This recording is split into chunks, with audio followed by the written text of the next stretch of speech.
Academia is such a strange place. It's so Orwellian, and I've had conversations over the years, and I've talked to people in academics. Sometimes when it comes to even psychedelics, and they said, "I can't talk about that. I'll lose everything in there." And I think we have our experiences at university, and we just think that there's all this, everyone doing good there, but it's a very treacherous and dangerous place to be if you speak out. It's a very treacherous and dangerous place to be because particular theories, and I think it's probably true across all the sciences, but I think it's particularly true with archaeology.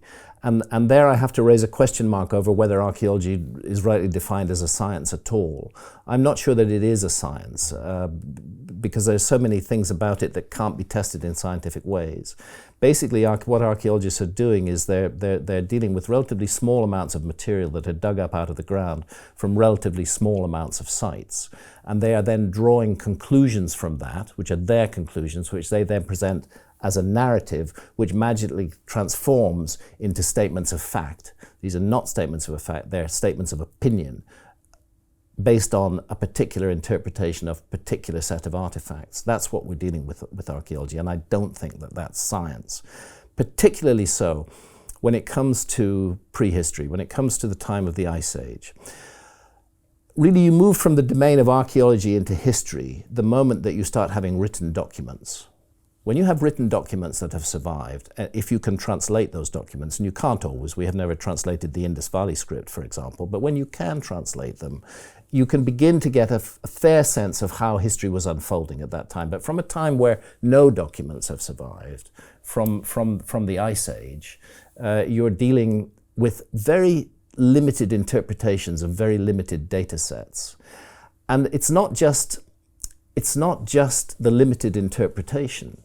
Archaeology would like us to believe that they have a full enough understanding of humanity during the Ice Age to absolutely write off, without any need for further investigation, the possibility of a lost civilization during the Ice Age. That is the archaeological position. If you actually look at their attempts to refute my Ancient Apocalypse series, it all boils down to, we are archaeologists, we know the facts, Hancock is wrong, go away. Okay. But here's what bothers me about that. There's so much of the world that archaeology has never looked at, or never looked at properly. And I think it's important to give specific examples. One that as I mentioned earlier, I devoted 7 years of my life to scuba diving. That's because of the 400-foot sea level rise at the end of the Ice Age. Now, the best real estate on Earth during the Ice Age was along the coasts. That was the place to be. There were all the resources of the sea to harvest. That was where people would naturally have migrated to. These lands were covered by rising sea levels. And when sea level rises, you have a period of very high energy, the intertidal zone, when the waves are breaking against any structures and they're destroying them and pounding them. What tends to get left is only big megalithic structures. And I followed that up by talking to local fishermen, talking to local divers in many, many places who'd spotted anomalous things, and they took me diving onto sites which are definitely man-made, massive structures under the water. As far as I know, I'm the only person who's ever devoted 7 years to actually investigating the possibility that there are submerged structures from the Ice Age. Archaeology just doesn't do that. They are interested in marine archaeology, but because they don't believe that there's anything interesting to discover during the Ice Age, their primary focus is on shipwrecks from the Middle Ages. And most of the funding for marine archaeology goes into searching for shipwrecks, not into looking for a lost civilization that they don't believe existed. Well, I spent 7 years doing that, and I've produced the visual evidence that there are structures underwater, submerged by as much as 30 meters, in some cases 40 meters. I'm a fairly good diver, but I've never learnt to use mixed gases. It would be nice to get down beneath 40 meters. 40 meters is the maximum depth that you can dive with using compressed air.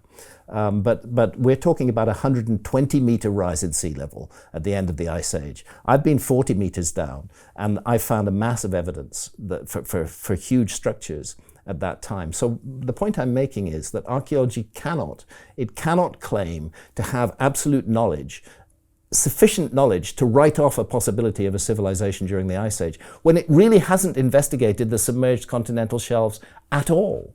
There's hardly any work that has been done. A little bit now. There's some looking at this area called Doggerland between Britain and continental Europe that was exposed during the Ice Age. But really almost nothing. So there's 27 million square kilometers of the Earth's surface, 10 million square miles, that was highly populated and highly attractive real estate during the Ice Age, which archaeology is not looking at properly.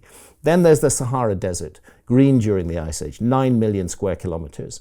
9 million square kilometers, that's bigger than China. 9 million square kilometers of the Sahara Desert. Hardly been looked at by archaeology, even though we know that the climate of the Sahara Desert was congenial and attractive to human beings. There were huge lakes and river systems in the Sahara Desert during the Ice Age. How can they possibly claim to have complete knowledge, or let us not say complete knowledge, to have sufficient knowledge of the past to be able to write off any possibility of a lost civilization during the Ice Age, when they haven't looked at the submerged continental shelves, and the archaeology that's been done in the Sahara is absolutely minimal? And that leaves one other area, which is the Amazon rainforest. The Amazon rainforest, 7 million square kilometers. Tragically, there's only about 5.5 million square kilometers left that are still under dense canopy. Almost no archaeology has been done in those 5.5 million square kilometers. New findings from LiDAR, light imaging and detecting ranging, looking down through the canopy, is finding enormous structures under the canopy, evidence of huge cities that once existed in the Amazon. Up till now, very little archaeological follow-up. Archaeologists are very keen to follow this up, and I hope they will. And I think that extraordinary facts about our past that have been hidden from us are going to emerge from the Amazon when the archaeology is properly done. But meanwhile, for archaeologists to say that they've got the past nailed and they can be absolutely sure there was no lost civilization during the Ice Age, I think they need to do more work in the Amazon rainforest, in the Sahara Desert, and in the submerged continental shelves. That's a huge area of the Earth that archaeologists never looked at all. And I'm sorry, they're in no position to write off the possibility of a lost civilization during the Ice Age until they actually look. The greedy bankers are about to do it again. In 2008, they crashed our financial system and nearly bankrupted the entire global economy. Then they received trillions of dollars in government bailouts. And after, they demanded fat bonuses paid for by you, the taxpayer. It turns out the banks haven't just been screwing the American taxpayers, they're also screwing over their investors. Turns out the banking industry is the worst place you could put your money, despite enormous taxpayer bailouts. Now the bankers are back to take away your financial freedom. They lie and tell you that cryptocurrency isn't safe. They try to make it illegal for you to choose how to invest your hard-earned money. They lie and say cryptocurrency is used by money launderers and criminals. But look at the record. It's the banks themselves that launder hundreds of billions of dollars every year to the biggest criminal operations in the world. Leaked documents have revealed how some UK banks have helped criminals, money launderers and Russians under sanctions. American authorities discovered that the Sinaloa cartel moved $881 million through HSBC accounts as bank officials turned a blind eye to the illegality. The bankers lie and say cryptocurrency is not a real investment. Meanwhile, the smartest CEOs in the world are buying billions and billions of it. The truth is that banks lie about cryptocurrency because it makes them scared. The banks take $9 trillion per year of your hard-earned money, and they are worried that they will finally be exposed.